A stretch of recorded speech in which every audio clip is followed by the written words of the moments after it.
And now the children don't want to continue the life on the boats anymore. Welcome to Mekong. That's a shaky breakfast. Whoa! Hi, I'm Justine. And I'm Darryl. And we're the Breakaway Bravehearts. 2025 marks 50 years of reunification. So in this series, we explore authentic Vietnam today. In this video, our local guide, Clara, tells us about life on the Mekong Delta while we head out to the floating markets of Can Tho.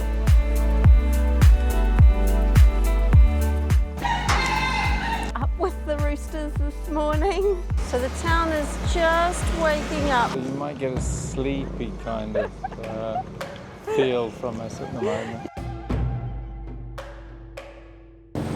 The big boats like the you are seeing on your left is used for deliver sand for some construction company, and they live on the boats. We're going to come back to these boats and the sand that they are carrying because later Clara explained the impact this industry is having. It's just one of the challenges threatening life on the river. Do you remember the name of the floating market again? Cai Rang. It is the tooth of the crocodile. This market is in the morning only, and in the afternoon and evening you still see big boats there because they live on the boats. And this one is the wholesale market, and they have a special way of advertising. Look at the front of the boats. They hand up everything they sell. If they sell pineapple, they hand up pineapple. If they sell watermelon, they hand up watermelon. Pumpkin. The man just go past us. He is the retailer. They will go back to the market inland, and they have the space there to sell again. Some of them will continue their journey to some smaller canals. They can advertise like watermelon, and people live nearby the riverbank. If they can run fast enough, they can get some watermelon. In the past, we had around 6 floating markets, but the other 5 now are disappeared. In the past, we didn't have any big road, and we didn't have any trucks. So people, they came to see the farmers at the farmers' farm by boat. But now we have bigger road. And one more reason, people at the floating market, they live on the boats. And now the children don't want to continue the life on the boats anymore. Every activities like cooking, toilet, sleeping, everything happen at the back. And that can explain why the children don't want this life anymore. The wife and the husband cannot sleep together because the space at the back is really small. So the husband normally sleeps upstairs in a small corner, and the wife sleeps inside the boat. Or they can visit each other for some couple of minutes. They still have children on the boat. You see, they have the small boats at the back of their big boats. They use the small boats for the children to go to school. That one is like their scooter. You see, they have children. They are wearing uniforms, preparing themselves to go to the school.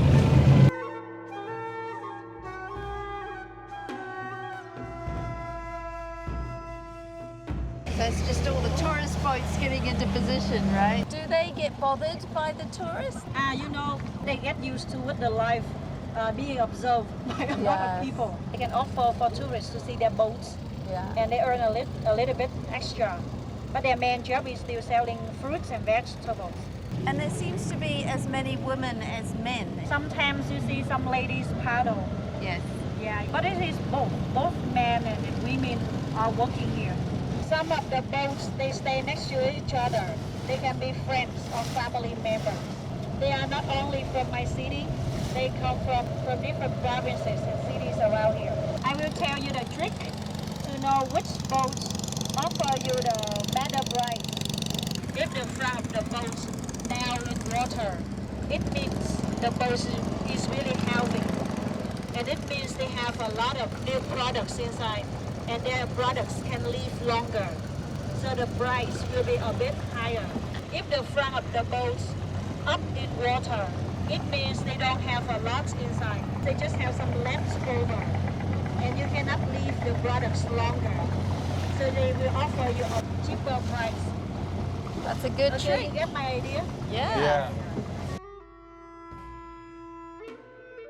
Clara and Du Yen took us to the home of a family who have lived on the river for generations. Their daughter has ambitions to move to the city to pursue her own dreams. So to earn herself some money, she's taken the initiative to let tourists get a first-hand view of what life is like on the boats, while she prepares us fresh fruit and tea. Okay, I will show you the boats over there. They are purple yams. You can see they hand up purple yams. Oh yeah, there. of course. And this is the boats they use to go to the farmer's farm. Follow me. You need to be careful, please. This family, they don't have the house inland. So they spend all of their life living on the boats. They have 3 daughters. And now I will show you where they sleep, where they cook, and their toilet. Everything really mini. This is their bedroom. Wow. This is where the lady and the youngest daughter sleep. Okay. And this is their kitchen. They cook here. And that one is their toilet. Let me show you. Just the hole. It goes straight into the sea. Yeah. Straight to the sea. And this is their life. They also have the ancestor with them. Vietnamese people have family-based culture. Although they live on the boats, they still have a small corner for their ancestors. They make their own clothes here. You see the sewing machine. Yeah. Oh, this is their pets. This is the boat for their pets. I don't know if you can pick that up on the camera, but there's like a lot of fish in there inside the boat. And their floating garden. And they've got chickens.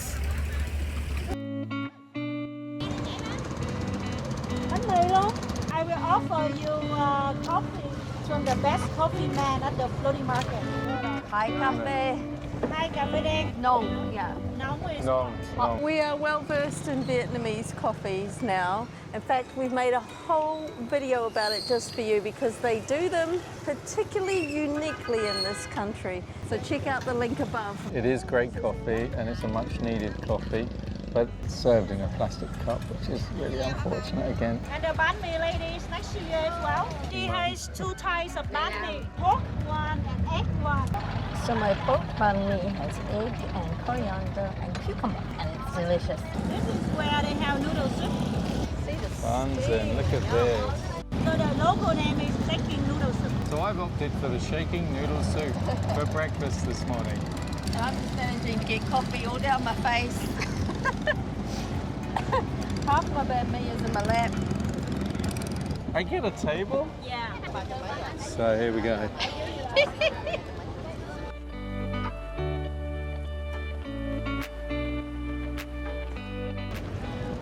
Damn, that's really tasty.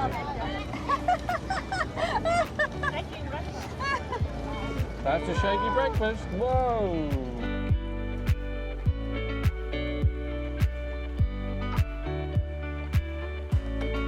The village on your left, it is the plant nursery village. It is where they grow some baby flowers, baby trees. They have a very difficult life. Imagine when they sell 1,000 baby ones, they get around 12 to 24 euros only. In Europe, it takes them around 4 to 5 euros to buy one baby tree, baby plants. So in general, their life is not easy. Okay, let me show you water hyacinth. This long part, we dry them about 4 days and we make handbags. It's really spongy inside. It is a popular job for some old ladies in the countryside because they can get free materials or you can eat them. They put in hot pots. Oh, she's weaving at the back. She's doing that and she's riding the boats at the same time.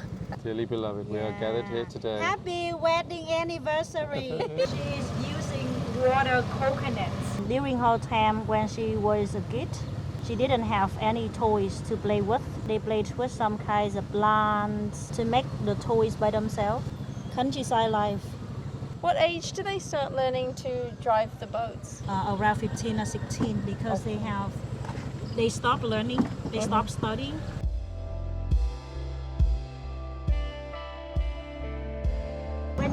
the front of the boat. You can see the boats having two big eyes. In the past, they wanted to make the boats look like a big monster to scare away the crocodile and the bad spirit. Are there crocodiles in the... Vietnamese people can eat everything around us, so we eat them all. Have you ever seen crocodile shoes, crocodile belts, crocodile wallets? They cannot survive with Vietnamese people. Wow. No chance for you to see. Or you can go and check. No, thank you. I'll take your word for it.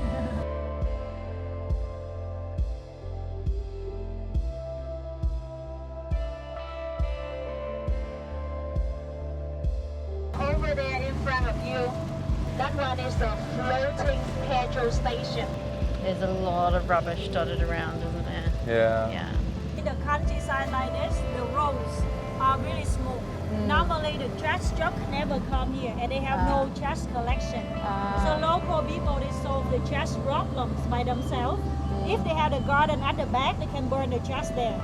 If they don't have, they just have a tiny house, 8 habits. Yeah. They throw in the water.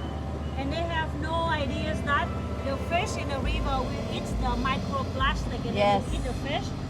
Because most of the people living in the countryside about middle age, they didn't get very good education at that time.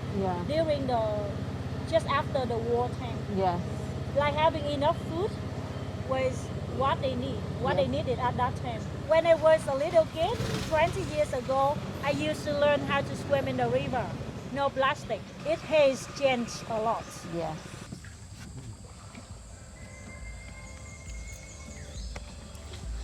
What is the whistling that we can hear? From the bird.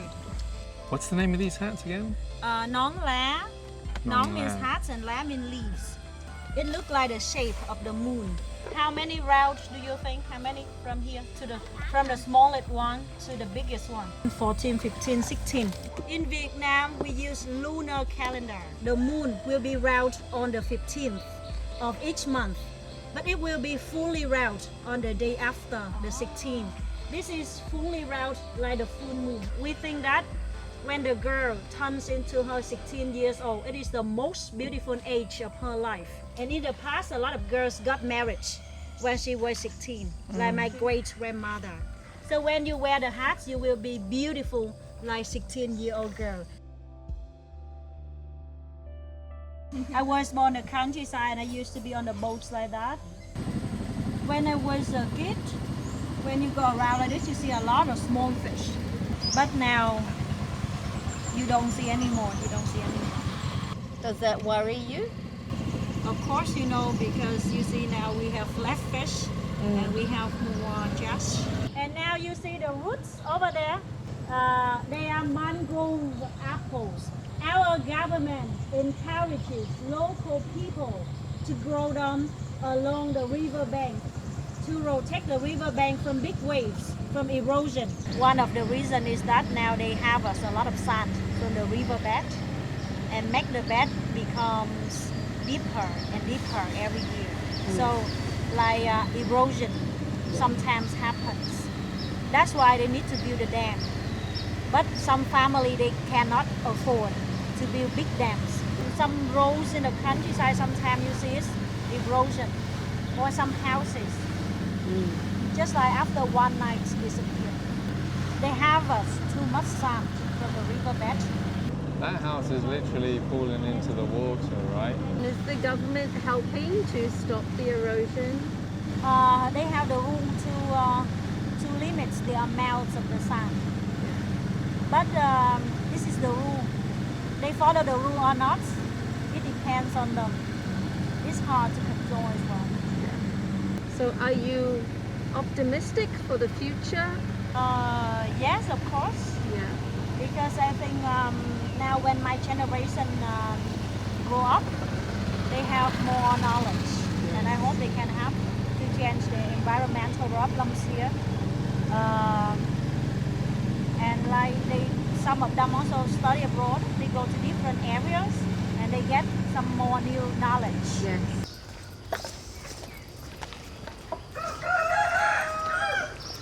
This over here, is that a fishing net? Yeah, it used to be when we had more fish. Yes. But now the fish in the river less and less. you cannot use this type anymore. But in the past, you just put it out and we wait and then we pick it up. Yes. The name of the bridge is Monkey Bridge. When you cross the bridge, your body look like a big monkey. And people said that if you come to Mekong Delta and you haven't seen a monkey bridge, it means you haven't been here yet. The ants are crawling up my hands and arms and tickling and biting me. Ow.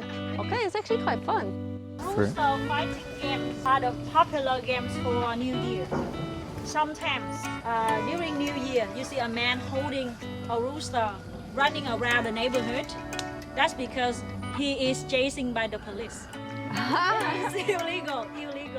It is the fights between death and life. We have some rooster hot pot restaurant where they gather some loser ones.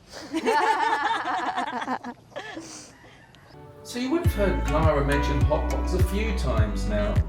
Part of her tour took us through a farm and we learnt about cooking traditional foods. We've created a full video on our experiences with Vietnamese food and have included Clara's tour in there. So please click subscribe and hit the notifications bell.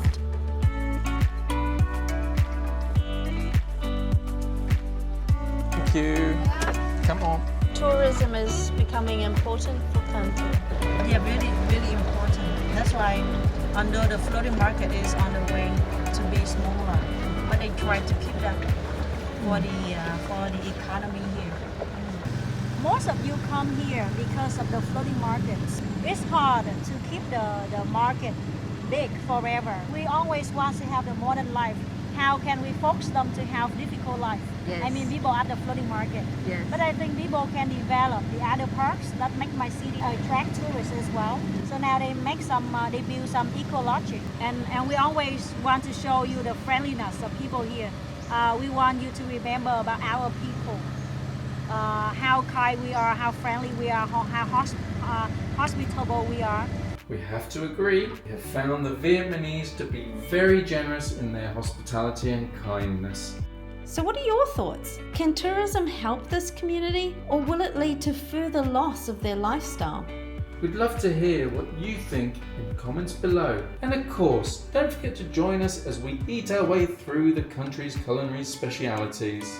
Until then, Happy travels, everyone.